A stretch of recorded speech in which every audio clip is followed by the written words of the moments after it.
From Crossways Publishing, the English Standard Version of the Bible, a reading from 2 Kings, chapters 1 through 5.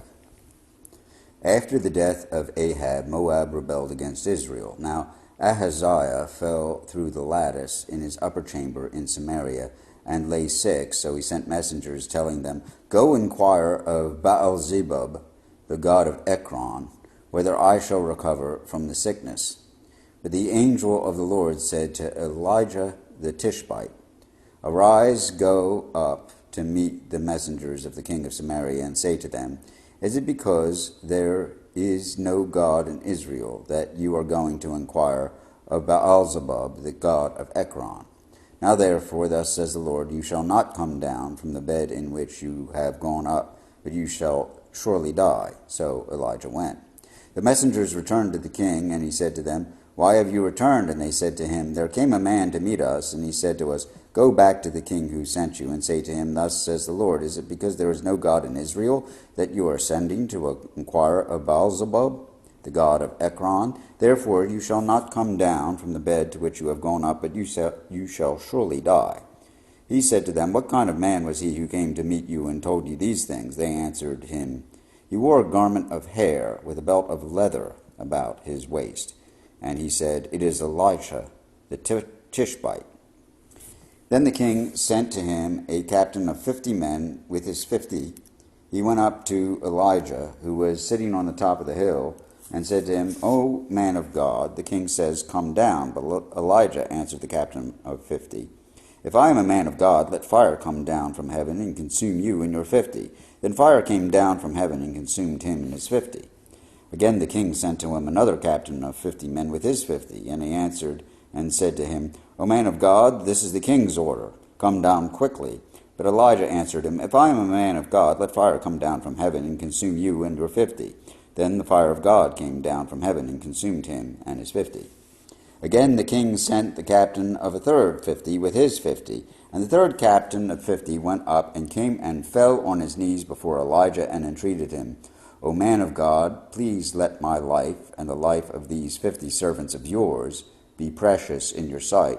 Behold, fire came down from heaven and consumed 2 former captains of 50 men with their 50s. But now let my life be precious in your sight. Then the angel of the Lord said to Elijah, "Go down with him. Do not be afraid of him." So he arose and went down with him to the king, and said to him, "Thus says the Lord, because you have sent messengers to inquire of Baal-zebub, the god of Ekron, it is because there is no God in Israel to inquire of his word. Therefore you shall not come down from the bed into which you have gone up, but you shall surely die." So he died according to the word of the Lord that Elijah has spoken. Jehoram became king in his place. In the 2nd year of Jehoram, the son of Jehoshaphat, king of Judah, because Ahaziah had no son.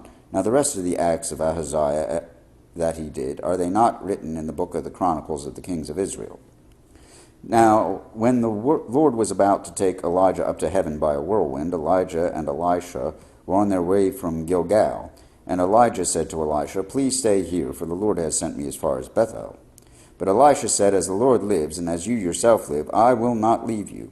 So they went down to Bethel, and the sons of the prophets who were in Bethel came out to Elisha and said to him, "Do you know that today the Lord will take away your master from over you?" And he said, "Yes, I know it. Keep quiet." Elijah said to him, "Elisha, please stay here, for the Lord has sent me to Jericho." But he said, "As the Lord lives, and as you yourself live, I will not leave you." So they came to Jericho. The sons of the prophets who were at Jericho drew near to Elisha and said to him, "Do you know that today the Lord will take away your master from over you?" And he answered, "Yes, I know it. Keep quiet."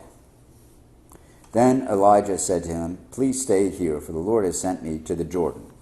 But he said, "As the Lord lives, and as you yourself live, I will not leave you." So the 2 of them went on. 50 men of the sons of the prophets also went and stood at some distance from them, as they were both standing by the Jordan. Then Elijah took his cloak and rolled it up and struck the water, and the water was parted to the one side and to the other, till the two of them could go over on dry ground. After they had crossed, Elijah said to Elisha, "Ask what I shall do for you before I am taken from you." And Elisha said, "Please let there be a double portion of your spirit on me." And he said, You have asked a hard thing. Yet if you see me as I am being taken from you, it shall be so for you. But if you do not see me, it shall not be so.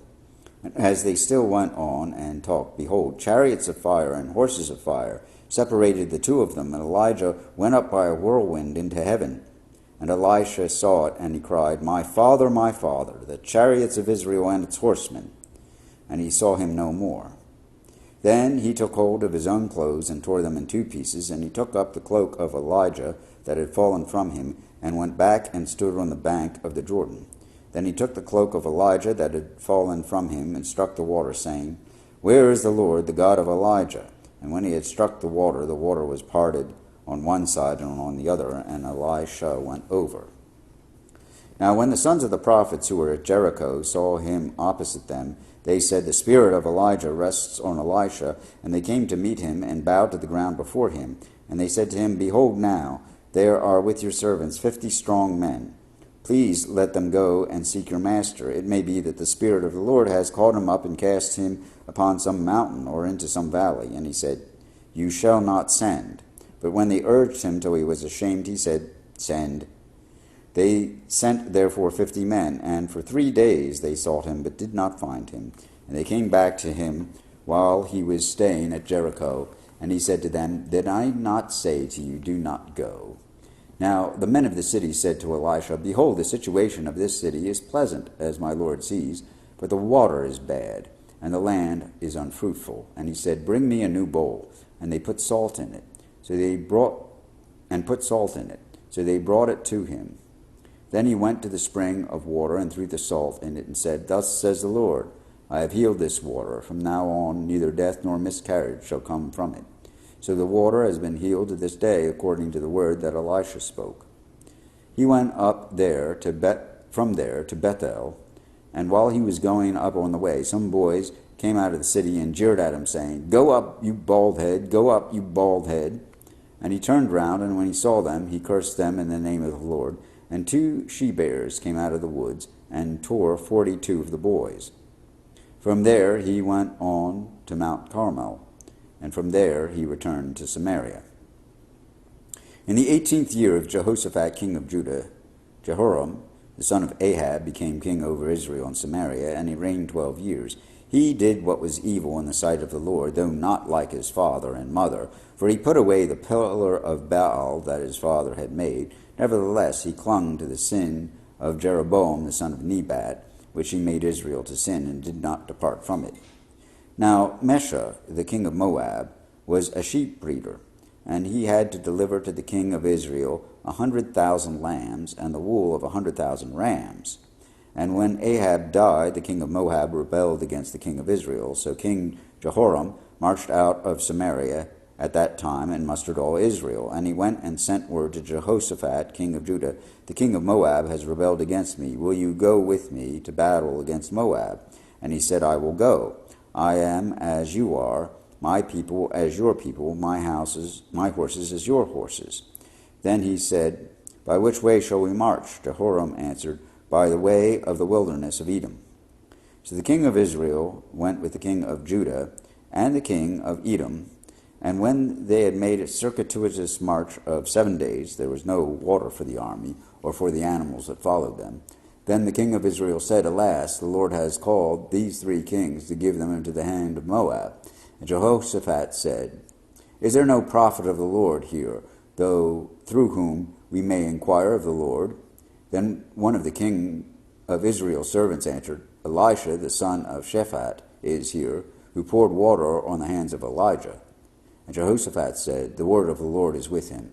So the king of Israel and Jehoshaphat and the king of Edom went down to him. And Elisha said to the king of Israel, what have I to do with you? Go to the prophets of your father and to the prophets of your mother. But the king of Israel said to him, no, it is the Lord who has called these 3 kings to give them into the hand of Moab. And Elisha said, as the Lord of hosts lives, before whom I stand, were it not that I have regard for Jehoshaphat the king of Judah, I would neither look at you nor see you, but now bring me a musician. And when the musician played, the hand of the Lord came upon him, and he said, thus says the Lord, I will make this dry streambed full of pools, For thus says the Lord, you shall not see wind or rain, but that stream bed shall be filled with water, so that you shall drink, you, your livestock, and your animals. This is a light thing in the sight of the Lord. He will also give the Moabites into your hand, and you shall attack every fortified city and every choice city, and shall fell every good tree, and stop up all the springs of water, and ruin every good piece of land with stones. The next morning, about the time of the offering of sacrifice, behold, water came from the direction of Edom till the country was filled with water. When all the Moabites heard that the kings had come up to fight against them, all who were able to put on armor, from the youngest to the eldest, were called out and were drawn up at the border. And when they rose early in the morning, and the sun shone on the water, the Moabites saw the water opposite them as red as blood, and they said, It is blood. The kings have surely fought together and struck one another down. Now then, Moab to the spoil. But when they came to the camp of Israel, the Israelites rose and struck the Moabites till they fled before them. And they went forward, striking the Moabites as they went. And they overthrew the cities. And on every good piece of land every man threw a stone until it was covered. They stopped every spring of water and felled all the good trees, till only its stones were left in Kir Hareseth. And the slingers surrounded and attacked it. When the king of Moab saw that the battle was going against him, he took with him 700 swordsmen to break through opposite the king of Edom, but they could not.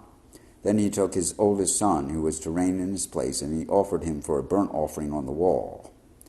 And there came great wrath against Israel, and they withdrew from him and returned to their own land. Now the wife of one of the sons of the prophets cried to Elisha, Your servant, my husband, is dead, and you know that your servant feared the Lord, but the creditor has come to take my 2 children to be his slaves. And Elisha said to her, What shall I do for you? Tell me, what have you in the house? And she said, Your servant has nothing in the house except a jar of oil. Then he said, Go outside, borrow vessels from all your neighbors, empty vessels, and not too few. Then go in and shut the door behind yourself and your sons, and pour into all these vessels. And when one is full, set it aside. So she went from him, and shut the door behind her and her sons. And as she poured, they brought the vessels to her. When the vessels were full, she said to her son, Bring me another vessel. And he said to her, There is not another. Then the oil stopped flowing. She came and told the man of God, and he said, Go sell the oil, and pay your debts, and go, and you and your sons can live on the rest. One day Elisha went on to Shunem, where a wealthy woman lived, who urged him to eat some food. So whenever he passed that way, he would turn in there to eat food. And she said to her husband, Behold, now I know that this is a holy man of God, who is continually passing our way. Let us make a small room on the roof with walls, and put there for him a bed, a table, a chair, and a lamp, so that whenever he comes to us, he can go in there. One day he came there, and he turned into the chamber and rested there. And he said to Gehazi, his servant, Call this Shunammite. When he had called her, she stood before him, and he said to him, Say now to her, See, you have taken all this trouble for us. What is to be done for you? Would you have a word spoken on your behalf to the king or to the commander of the army? She answered, I dwell among my own people. And he said, What then is to be done for her? Gehazi answered, Well, she has no son, and her husband is old. He said, Call her. And when he had called her, she stood in the doorway. And he said, At this season, about this time next year, you shall embrace a son. And she said, No, my lord, O man of God, do not lie to your servant. But the woman conceived, and she bore a son about the time the following spring, as Elisha said to her. When the child had grown, he went out one day to his father among the reapers, and he said to his father, Oh, my head, my head. The father said to his servant, Carry him to his mother. And when he had lifted him and brought him to his mother, the child sat on her lap till noon, and then he died. And she went up and laid him on the bed of the man of God, and shut the door behind him, and went out. Then she called to her husband and said, Send me one of the servants and one of the donkeys, that I may quickly go to the man of God and come back again. And he said, Why will you go to him today? It is neither new moon nor Sabbath. She said, All is well. Then she saddled the donkey and said to her servant, Urge the animal on, do not slacken the pace for me unless I tell you. So she set out and came to the man of God at Mount Carmel.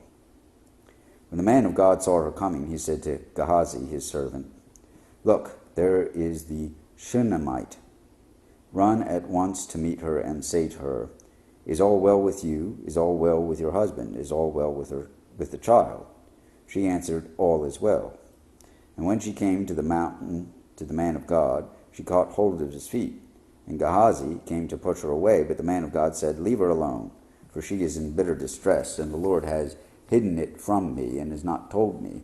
Then she said, Did I ask my Lord for a son? Did I not say, Do not deceive me? He said to Gehazi, Tie up your garment and take my staff in your hand and go. If you meet anyone, do not greet him, and if anyone greets you, do not reply, and lay my staff on the face of the child. Then the mother of the child said, As the Lord lives, and as you yourself live, I will not leave you. So he arose and followed her. Gehazi went on ahead and laid the staff on the face of the child, but there was no sound nor a sign of life. Therefore he returned to meet him and told him, The child has not awakened. When Elisha came into the house, he saw the child lying dead on his bed. So he went in and shut the door behind the two of them and prayed to the Lord. Then he went up and lay on the child, putting his mouth on his mouth, his eyes on his eyes, and his hands on his hands. And as he stretched himself upon him, the flesh of the child became warm. Then he got up and walked once back and forth in the house, and went up and stretched himself upon him. The child sneezed 7 times, and the child opened his eyes. Then he summoned Gehazi, and said, Call this Shunammite. So he called her, and when she came to him, he said, Pick up your son. She came and fell at his feet, bowing to the ground. Then she picked up her son and went out. And Elisha came again to Gilgal, when there was a famine in the land. And as the sons of the prophets were sitting before him, he said to his servant, Set on the large pot and boil stew for the sons of the prophets.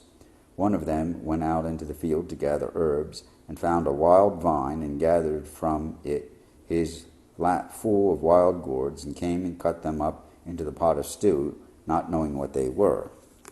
And they poured out some for the men to eat. But while they were eating of the stew, they cried out, O man of God, there is death in the pot.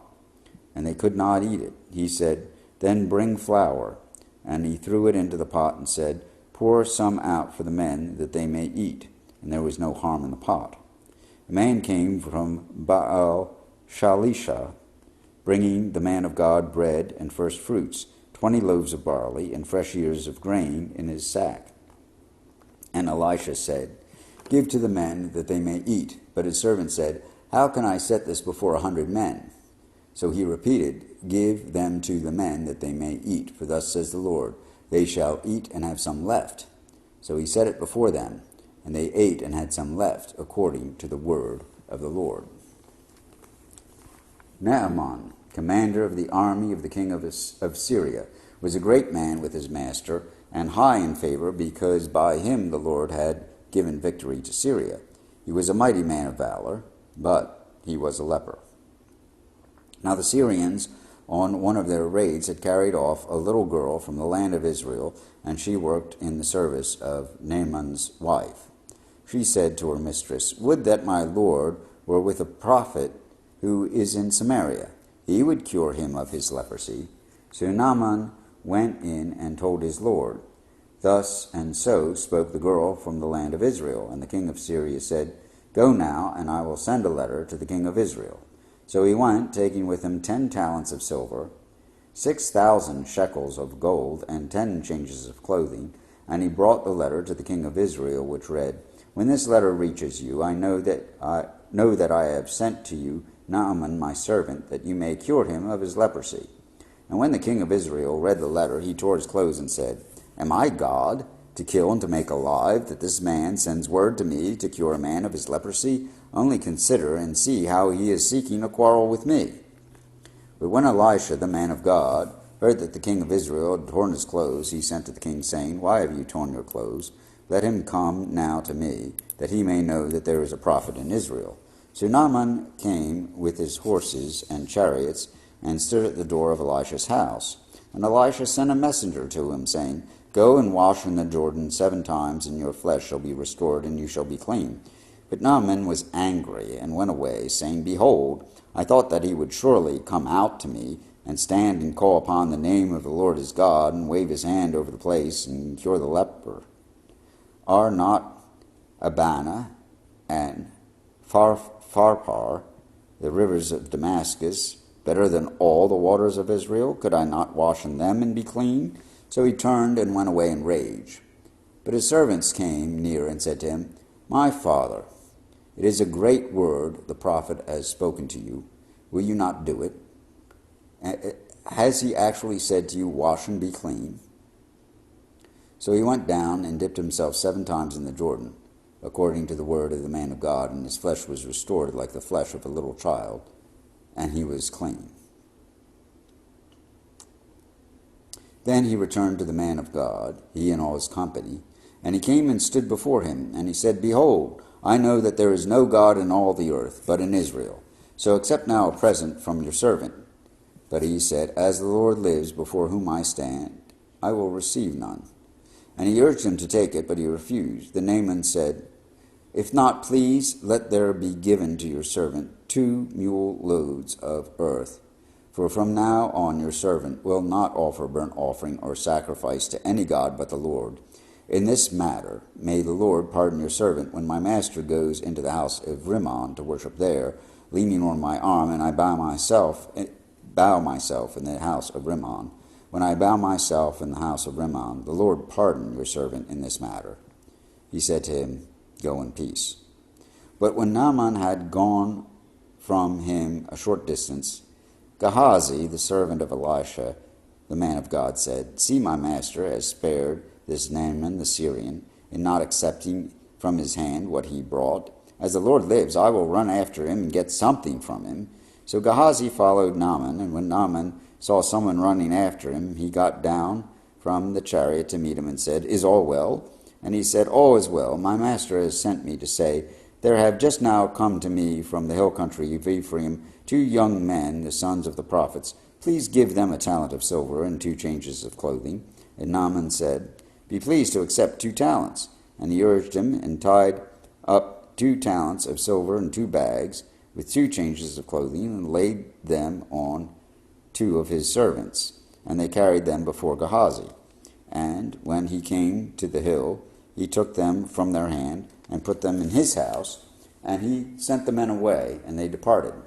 He went in and stood before his master, and Elisha said to him, Where have you been, Gehazi? And he said, Your servant went nowhere. But he said to him, Did not my heart go when the man turned from his chariot to meet you? Was it a time to accept money and garments, olive orchards and vineyards, sheep and oxen, male servants and female servants? Therefore the leprosy of Naaman shall cling to you, and to your descendants forever. So he went out from his presence, a leper like snow.